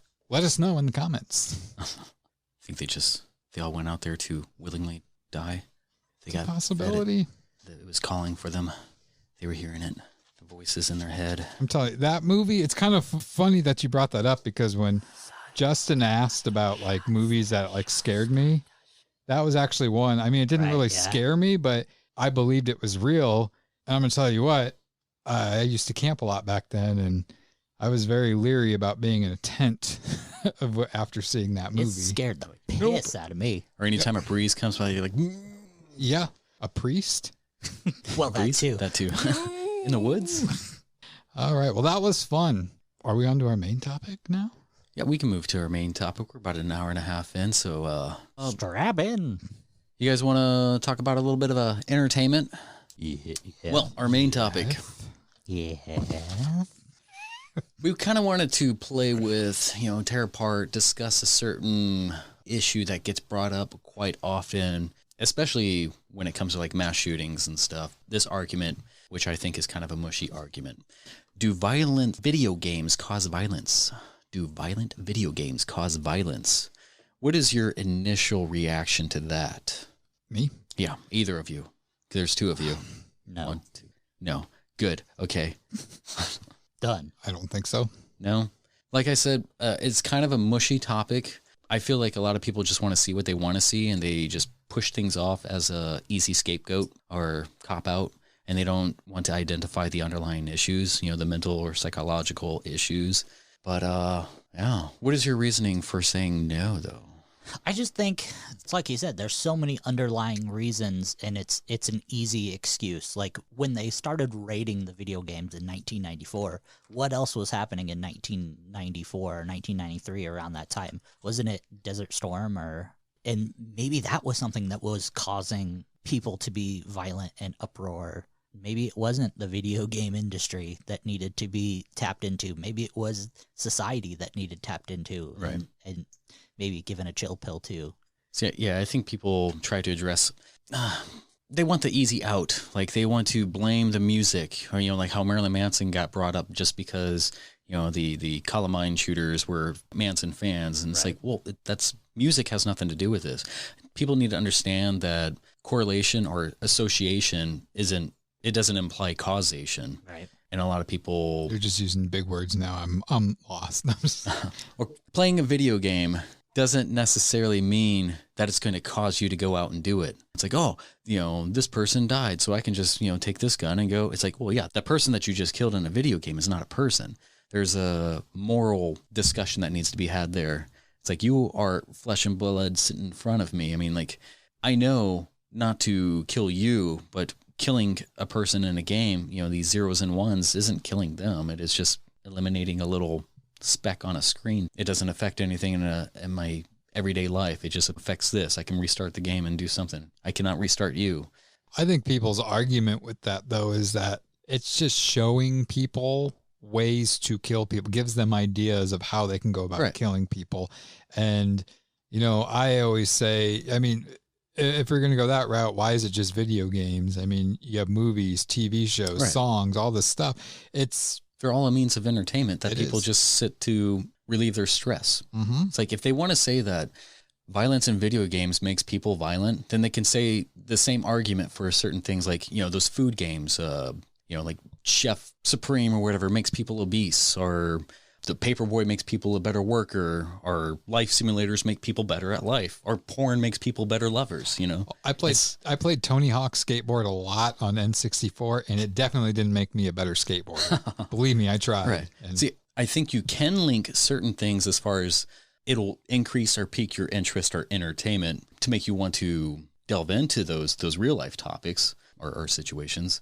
If anything, it can make you more creative. If you're violent, you can be more creative at killing somebody, but it doesn't make you want to kill somebody. It's like, I remember reading a study in Japan, how they have like these rape simulators, but their rape over there, not that I'm advocating for any of this, but their rape is extremely low. But they have like these simulators that they know, you know, that people can not accidentally strangle, you know, if somebody's in some sort of asphyxiation type of kink. I don't get the simulator, like a rape simulator. It's a video game. So It's like a VR type of thing. Lonnie. It's like, are you interested? Like that to me right there, like, I think the person that came up with that simulator is the problem. Why would that even need to be a simulation? Yeah. See, I don't know. There's been ongoing studies. The APA, the American Psychological Association, they've been doing this study for 10 plus years.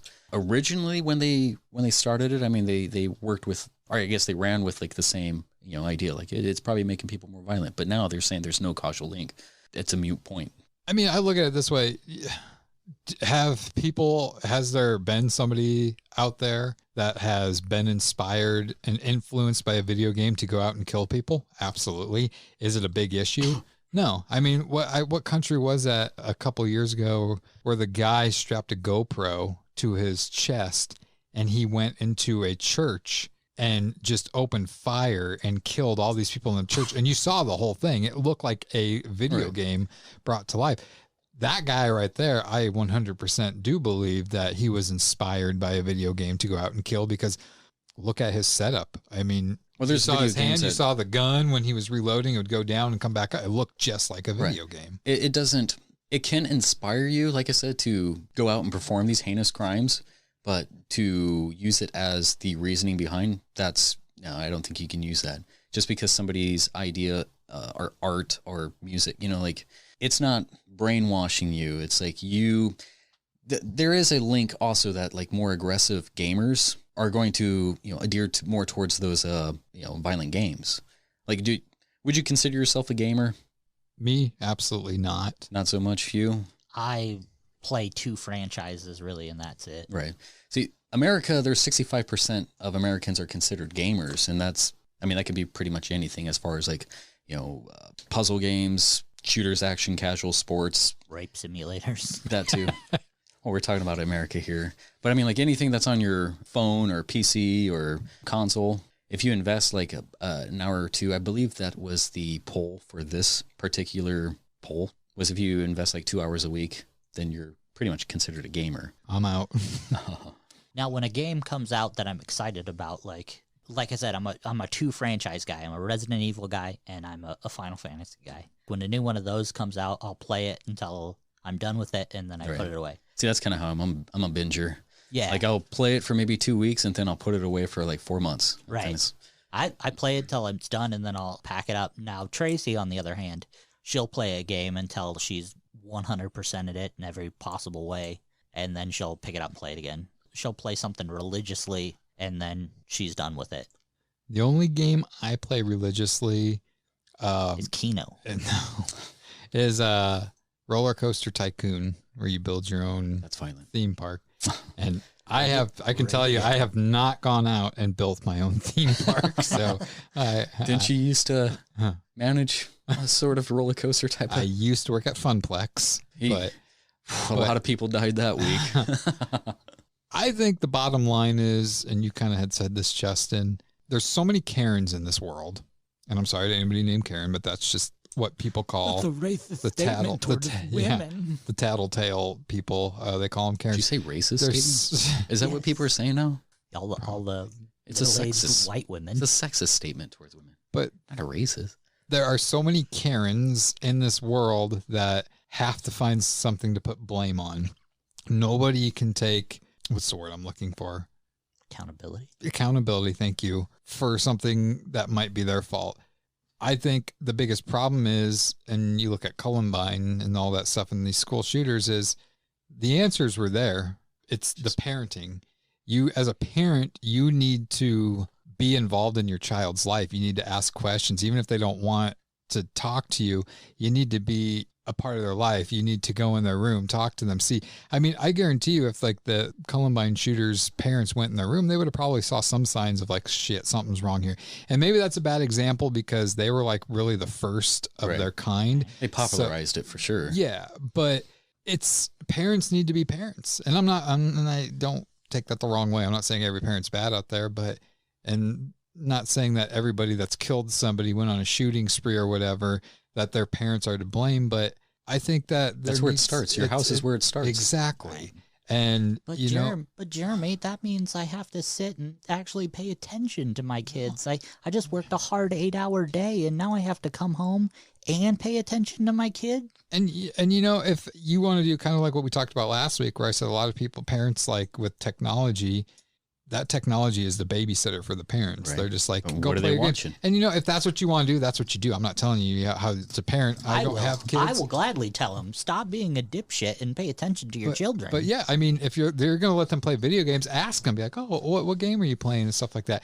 And if you notice that they're playing the same shooter game all the time, they're going around the house pretending to shoot up things and stuff like that. Maybe that's when you need to have a talk to them and be like, hey, you should probably tone that down there and stuff like that. And I mean, as an adult, if you're an adult and you're a gamer, let's look at the, what was his name? Is it James Holmes, the guy that did the Aurora, Colorado shooting at the Batman thing? Yeah.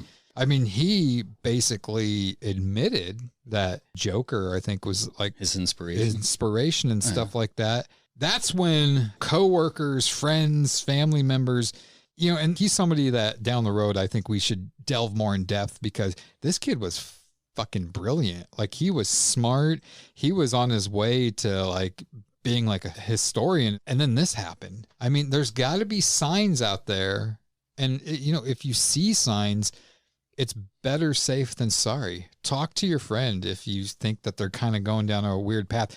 The worst case scenario is like, dude, I'm fine. Like, what the fuck? But most people don't want to be that person to speak up. Like, it's kind of the bystander effect. Like, nobody else is saying anything, so I'm not going to. And that's the problem. You got to just fucking do it. But that's also the issue with today's culture too. Is like, if you speak up, you're going to be canceled too. It's like they don't allow people. I guess not that they don't allow it. It's like they look down upon you just because of certain opinions, and it could include these sorts of opinions. Like, oh, like, you're for guns. I want guns to protect myself. But I mean, if my kid gets a hold of it, I mean, it's going to be locked up. They can't get a hold of it. It's like that'll also broaden the issue. Well, I hate to be the bearer of bad news to people, and this might be a different topic, but there's always going to be guns in this world. Right. People can push for strict laws and gun control and all this stuff, but drugs are illegal. It's fucking, they're still drugs. It's 2020. If somebody wants to get their hands on a gun, they're going to get their hands on a gun. But that's not even, I don't even think they should look at it that way. If somebody wants to kill somebody, they're going to kill somebody. Exactly, right? Yeah. I mean, if it's not with a gun, it's going to be with a van driving people. Or now we got to ban vehicles. Yeah. Right. I mean, where does it end? I think people just need to look at it this way. This world is so screwed up that you need to stop trying to figure out solutions for control over certain things, and just look at ways to protect yourself. Right. and it's like, I'm not a gun person myself. I'm more of a blade person, but to say like guns are bad or blades are bad or something like that, it's like, those are the tools. It's what the person does with it is what's, the intention behind it, right. the mover. And it's all about noticing signs and talking to somebody. And I bet you a lot of things could have been solved if people would have went with their gut instincts about somebody. Right. Like I get with that James Holmes guy. And I always want to say John Holmes, the porn star, but it's James Holmes. Not the guy. There had to have been people that noticed something different with the guy. Like when he dyed his hair orange, that should have been like a key right there. Like, this guy doesn't normally strike me as the type of guy that would dye his hair orange. What do you got against people with dyed hair? But if you did it, I would think we would all make fun of you regardless. Yeah. Idiot. But like this guy, like he was smart. He was, I forget what he was going to school for, but I mean, he was like a scientist or something like that. And it's like scientists don't normally dye their hair those colors. So I just think that the biggest issue is don't place the blame on a thing such as a video game. Right. Fucking talk to people. And, you know, there's so many people on Facebook these days that are so, you know, I think a lot of people do it for attention, but there's a lot of people that make posts about like how they're giving up on this world. And it's like, if I don't know the person, I will still send them a private message and be like, hey, if you need to talk, you don't know me, I don't know you, but sometimes that might help. And you might, it's kind of hit or miss too, because some people, it's not going to ruin a relationship. So they would, or if they do know you, it's like, yeah. I know a few people who were dead set on like suicide. I don't know if they wanted to take anybody else out with them, but it's like, it's hard to change somebody's mind when their mind is set on it, you know, to show them the light when all they want to see is the dark. It's like, come on, man. Like, and like I said, you know, I think a lot of people do that for attention, but you can't just assume that, because then if they finally do something, you're going to be like, you motherfucker, shit. I didn't think you. No. Now, Lonnie, you pulled up the senior class picture of the Columbine shooters, and I'm assuming you have a point to make here with this. Well, yeah, and we were talking about that there was seeing the stuff with the Columbine shooting, and I brought up their senior class photo is where they're all making they're all insinuating rifle shots towards the camera, and the school has been seen right there. Like, why was this not addressed? Yeah, I did a Jeff Hardy thing in my senior class picture, and they blotted that out. They blotted my face out. Yeah, I know, but again, that goes to the fact that how many school shootings happened before this? I don't think many. I mean, that wasn't the thing. Something like this happens nowadays. I think something like this would be addressed. Like, those kids would be expelled. There probably wouldn't be enough done to them to prevent them from coming back and shooting the school up. But I don't think they would be expelled. I think right now it would be a non-issue, because this would be seen as like freedom of speech. Right. Sadly, yeah. It's like they are free to say that, but within those walls, I mean, like you're able to censor. Right. But that's the thing is, like, with all the crap going on in this world, the principals and stuff at schools don't have the final say anymore, because they're going to be overruled by this person because of what they're doing is racist or whatever it is. And I mean, being an adult trying to control children, their minds are still pliable. They're still working things out. It's like you can guide them for so long, but things need to happen at home too. And I believe the same thing. Like, if you're a parent, you need to sit down with them. You need to understand them. Letting them have that freedom is good, but make sure that they know how far their leash goes. You know, they need to understand consequences and all that necessary stuff. I 100% agree with that. Why do you think people gravitate towards violent video games?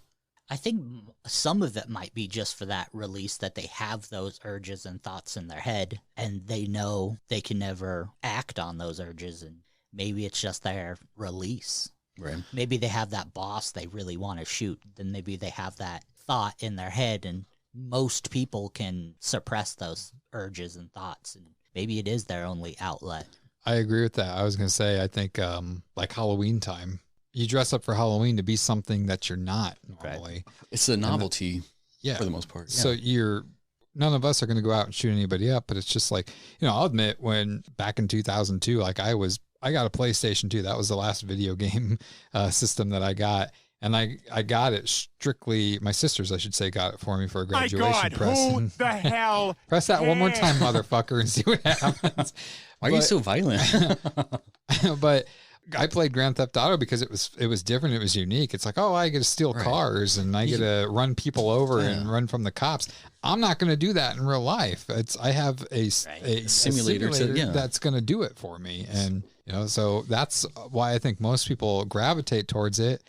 And it might contradict some of the things I said, but I don't really think that many people are inspired by video games to really go out and kill people. Well, I mean, it's not the inspiration to go out. It's the release of the endorphins. Like, oh man, fucking Jim in Cubicle 6. Ugh, I hate that motherfucker. I'm going to go play Call of Duty, and every single guy who pops up, I'm going to put fucking Jim's face on it. Right. instead of calm down, taking gun Lonnie. to work and then Fucking Jim. see Jim at the little water coffee, then fire away and Have you seen my stapler? gone. Now, speaking of Call of Duty, though, interesting fact about Call of Duty. Call of Duty San Andreas was the only only console game on PlayStation and Xbox that ever got the adult-only rating. Call of Duty San Or not Andreas. Call of Duty. I was like, wait.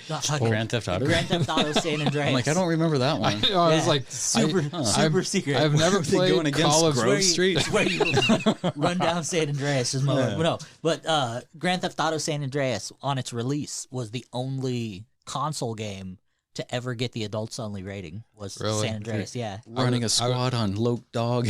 I would have thought that Halo Vice City would have been. go fuck yourself. Yeah, no, I mean, so violence pretty much stems from aggression, and I'm assuming most of us use video games or certain entertainment outlets to release that aggression. It's porn for me, and I just beat Do my what you. dick It's to a death. release. It's like if I can't see my release, then it's So not the happening. other hand forced to catch it. I beat the shit out of it. Yeah. Oh, man. Yeah, so violence stems from aggression, but not all aggression is violent. People they learn how to tolerate things or process things. And that's what like these kids here. It's like, I don't know if they just couldn't take it anymore, if they just had a mission, they wanted their 10 seconds of fame. Is it 10 seconds? Well, that's the thing you got to look into as well, too. Like, a lot of these school shootings, what people don't take into account, and I think it was Degrassi. It was the show. Right. Degrassi Junior High. Well, that's it. It was when Drake got killed. That's all I know. That was a good one. Yeah. You can't be any more white power with a shaved head, and now you're happy Drake's getting killed.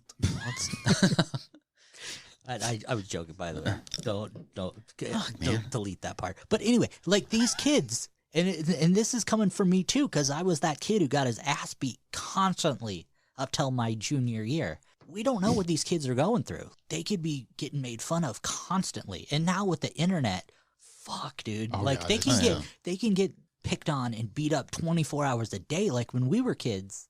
And like you said, we've only met 5 or 6 times. I have no idea how old you are. Old enough. I could tell. Party. Well, so me and Jeremy's and me are the same age. And so there was a time when our torment stopped. We got out of school at 3. We got off the school bus. Like, we had a reprieve. If they didn't know our phone number or where we lived, we were away from the bullies. Like, Right. So we had some free time. But now these kids with Facebook and Twitter and Instagram, they can get picked on all fucking day. Yeah, in real life and online. Right. Like They can there's- communicate to their other bullies and stuff like Right, that. they get no reprieve, and that's I think could be what a lot of these school shootings come from. Is like they just get so picked on. That's why the suicide rate's up.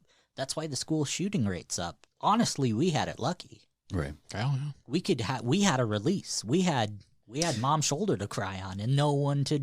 But you go back to the Columbine here. That's basically at the time that you're talking about with us. So it's like there was still something going on with these guys. Like that release apparently wasn't enough for them. They still had some issues with people. And I mean, They like Nickelback, I bet. well, I Speaking mean, of, man, like when I was in high school, I was huge into the Crow, and I had a trench coat, and they were like, "Trench coat mafia." I'm like, nah, you guys are missing the whole. Even Yeah. the Crow guy didn't like himself. That's messed up. No. Have you guys played the Columbine game? no, I would never play that. That just seems a little Columbine? wrong to me. Yeah. Columbine game? It's kind of like a old school Final Fantasy. I'm assuming you've played it. We'll say no. Is it like hide and go seek, Nah. where you really don't want to be found? I mean, I think that's kind of a messed up game to if it's about shooting up a school. I think whoever made that should, I hate to sound like a Karen here, but they should be behind bars. I Right. mean, I would say that. I mean, personally, I think they're allowed to make it. Is it good? No. I mean, I thought you it's- didn't play it. Oh, I didn't say the game itself. The gameplay wasn't good. I'm not saying it is. I'm just saying, I don't really care for like those old school Final Fantasy style. Fuck you! Vector. I mean, it's just. I mean, nowadays Video you have games to wait. don't make anybody violent. the Go fuck passive- yourself! You take it back, or I'll kill you. Wanna But yeah. die? So I was also noticing a few studies that link violence and sex. Like we get that same, like we were saying, dopamine fix. There's no sex in my violence, but there's no hope with dope. I mean, I don't get violent after sex, but my wife sure does. You got to do it again. It's mostly disappointment, but there is some violence in there. I usually go to bed after I masturbate. Oh, good for you. Because I don't have sex. So there's a list of top violent video games that I wanted to go over here. So I'm assuming most of you guys have heard of most of these. So there's Postal, which was actually banned from America. Hatred came out, and that was like pretty much instant ban. Yeah. Mortal Kombat, pretty violent, graphic. Manhunt, I really liked Manhunt. I do have a story I want to tell about that one. Grand Theft Auto, everybody knows. What do you do after you get with the hooker? You run her over with the car and take your money back. Exactly. That's what you're supposed to do. But yeah, Carmageddon, Gears of War, Dead Space, Doom, Harvester, Phantasmagoria, the Darkness series. The list goes on. There's always going to be violence. Pac-Man. Exactly. Farming Simulator. Oh, yeah. So Manhunt was like you play as the serial killer. You pretty much break out of jail, and there was this part where you go into like this bar, like this BDSM, like kind of like a factory. Is this before or after you play the game? During. So I'm going through this and like I'm all into it. I'm like, oh my God, I'm gonna get found. And like you can't see behind you. You're only seeing like from like your body, and yeah. So I'm hiding behind this door, and I see like this guy in there with like a meat cleaver, and he's like the head dude that you're trying to take down. And then like one of his little gimps come up behind me and take me out, and like I was doing so good at getting a perfect score, but then he goes, pull down his pants, I want to see it. And I'm like, okay, I can't be mad at that. Didn't you play that for me or something? I think you pulled something up. I might have. Sounds familiar. Yeah. So what would you consider the most violent video game of your choice? Since I don't play video games, and I didn't know many of the games that you had on your list. I mean, Mortal Kombat straight up fighting. And I mean, after you defeat your opponent, you can do whatever, like rip their freaking spine out of their back or whatnot. But I mean, I would say that's a pretty violent game. Or Grand Theft Auto, like your whole point of Grand Theft Auto is to kill people, run from the cops, get involved in drugs, smuggling and all that stuff. So I'd say GTA and Mortal Kombat are pretty violent. But again, my opinion doesn't mean shit because I haven't played many video games at all. I feel, and it might be a different opinion than most, but the most violent video game is not one that I mentioned. I'll continue. Let me guess. You're about to go a punchline here, aren't you? This is going to be a joke. What you're about to say? You're going to say something. No, this is for real. You're going to say something like The Simpsons or no? Okay, no. So the most violent video game, this mind-numbing and addictive simulation of destruction over and over and over again. The object of this game is to pretty much decimate all in your wake until there is nothing left. While anthropomorphic characters smile and laugh at the path of your carnage you leave, once you get a taste, you become rabid. You will perpetually go on guiltless rampage endlessly. You gonna say Pac-Man? No, this is Candy Crush. What did I tell you? Candy Crush is an extremely violent video game, and so many people are addicted to it. Like, the items are selective to whatever the motifs of the player. For example, they can indicate race in their color, or political parties, nations, you name it. Like, so the point is to immediately eliminate and disband a growing enemy. If those who gather in parties of 3 or more, they are targeted to be cut down. You can even use bombs and weapons fashioned from your enemies to kill them. Like, there's these suckers that you can smack them and they just crack. It's violent. It's like when you cut down a tree and then make a tree house and then put it up in a tree, it's like hanging the corpse of another tree into it. It's fucking violent. It's ridiculous. You're about to get an almond thrown at you. No, like, hear me out. It's like, okay, so the point is pretty much to murder every last one until you move to the next level, nation or town or whatever you want to call it. Your Call of Duties give you this object such as being held captive as like a POW situation, like where you try to escape. You know, yes, you can kill people, but it's pretty much for survival purposes. But it's to be able to inform like your chain of command of a nation or world threat in order to protect the lives of so many innocent lives. Candy Crush sees everything as a threat, and you must spread your tyranny regardless. Like, it's just kill, kill, kill until your screen is cleared. Games like Siphon Filter, Splinter Cell, even Manhunt, where you are the killer, you must pick up items and weapons off the ground in parks, malls, or playgrounds. Hell, if anything, that's contributing to community service. You're cleaning up so other kids cannot reach it. You know, like, again, there is an objective to these other games, whereas Candy Crush is just destroy everything in front of you. Like Mortal Kombat, once you face your opponent, that's it, you win, you know? With Candy Crush, there is no winning. You just keep on going. You know, these other games, they, like I said, they give you the option to kill others, even innocents, Grand Theft Auto, Saints Row, Tenchu, but you are ranked by your actions. You're often challenged nowadays to finish levels with 0 kills. You know, you get a higher ranking that way. You know, performing inhumane actions lowers your ranking, whereas Candy Crush increases your score by the total screen elimination. So, why are you smiling? This is serious. So many people are addicted to this. No comment. That's all you got? Am I right? Come on. I'm waiting for Lonnie here. He looks like he has something to say. Blank face here. Doom was the first video game to ever get a mature rating. That might be so. But hey, I watch your kids. If your kids are playing Candy Crush, I'm telling you. I'm the worst for this topic, video games, because I never play them. If you want to talk about Roller Coaster Tycoon, I'm your man for Shit's that. on. What the fuck? I couldn't tell if that was real or not. Yeah. All right.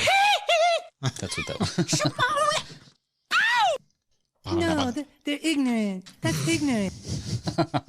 Oh, Well, that was a fun topic. that was a fun topic. That was a fun episode. That was fun, yeah. Was it? I I like feel that. like you guys aren't taking it seriously. We were so serious, and then you took it. We're trying to change the world. You guys don't understand. We are the world. We are the But yeah. shit land. You guys got any last words? No. No, that was good stuff tonight. I felt like, no, we're still trying things out. We're going to test some things. We need your feedback to know what you liked, what you didn't like. I think, Lonnie, Next one's mine. it is. You're in control of the next one. You got some big plans? Oh, it's gonna be so dark. Uh-oh. We're gonna cover model trains, fucking small villages, precious moment dolls. It's gonna be anarchy. I'm giving you the same look I was just giving Justin. That sounds neat. I can't wait. I'm not going to be here for that episode. No. All right. No, it'll just be me talking. All right, well, let you run with it. All right. Well, tune in 2 weeks from now, or whenever you guys want to. What day is that? 2 weeks from now. That is correct. You are the worst at suspension of disbelief. Oh, well, I'm just agreeable. I'm good like that. I'm a nice boy. Not what your father-in-law says. Oh. Got Thank it. you guys. Full circle. Like, subscribe, Help us hit 500 by July. all that too. If you're single and good looking, be sure to give me a shout out. You've probably turned Jeremy down in the past. 100% true. Yeah. You guys take it easy. Have a good night, or day, or week, or month. Send us out. Wash your hands because you're fucking nasty. I love you. Thanks for listening to this week's episode. Join us next time for more absurdity that only the guys from the Boundless PodTrap can bring you.